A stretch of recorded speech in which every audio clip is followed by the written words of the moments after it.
जय महाराष्ट्र। आज शिवसेना उद्धव बाळासाहेब ठाकरे पक्षाच्या अधिकृत आमचे जे कल्याण डोंबिवली महानगरपालिकेचे गटनेते आहेत यांच्या दालनाचं उद्घाटन झालेलं आहे। आपल्याला सगळ्यांना कल्पना आहे की कल्याण डोंबिवली महानगरपालिकेची जी निवडणूक झालेली काही महिन्यांपूर्वी त्यामध्ये कुठल्या कुठल्या घटना घडल्या, निवडणूक कशी झाली आणि या सगळ्या अचित्र विचित्र निवडणुकीला सामोरं जात असताना आमच्या सगळ्या प्रामाणिक सामान्य शिवसैनिकांनी अतिशय मेहनत घेऊन आमचे जे उमेदवार होते यांना विजयी करण्याचे अथक प्रयत्न केले। त्यामधनं आमचे अनेक उमेदवार हे विजयी झाले। जेवढे उमेदवार विजयी झाले त्याहीपेक्षा मोठा आकडा हा त्या उमेदवारांचा आहे ज्यांचा निसटता असा पराभव झालेला आहे।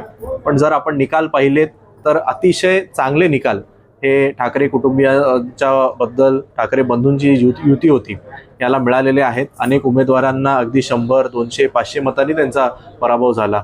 एका बाजूला धनशक्ती विरुद्ध जनशक्ती अशी निवडणूक झाली आणि त्या निवडणुकीमध्ये जनशक्तीचा जो काही पाठिंबा होता तो आमच्या सगळ्या उमेदवारांच्या मागे होता आणि म्हणून त्यानंतर महापौर पदापर्यंत जी काय 2 सत्ताधाऱ्यांमध्ये रस्सीखेच झाली ती सुद्धा आपण साऱ्यांनी पाहिली। आणि आता त्यावेळीच उद्धव ठाकरे साहेबांनी सगळ्या शिवसेनेच्या नगरसेवकांना बोलवून सांगितलं होतं की शिवसेना उद्धव बाळासाहेब ठाकरे पक्ष हा विरोधी पक्षाच्या भूमिकेत असेल आणि जो कौल आम्हाला दिलाय तो मी मान्य करू। त्या अनुषंगाने तशी भूमिका ही आत्तापर्यंत झालेल्या सगळ्या सर्वसाधारण ज्या सभा आहेत त्यामध्ये आमच्या सगळ्या नगरसेवकांनी मांडलेली आहेत।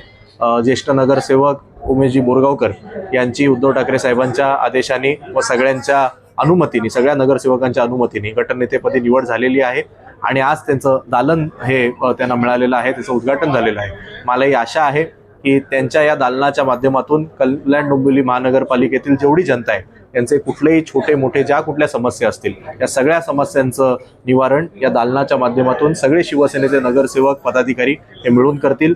मी त्यांना निवडून आलेले आमचे जेवढे नगरसेवक आहेत नगरसेविका आहेत या सगळ्यांना मनापासून खूप खूप शुभेच्छा देतो। धन्यवाद।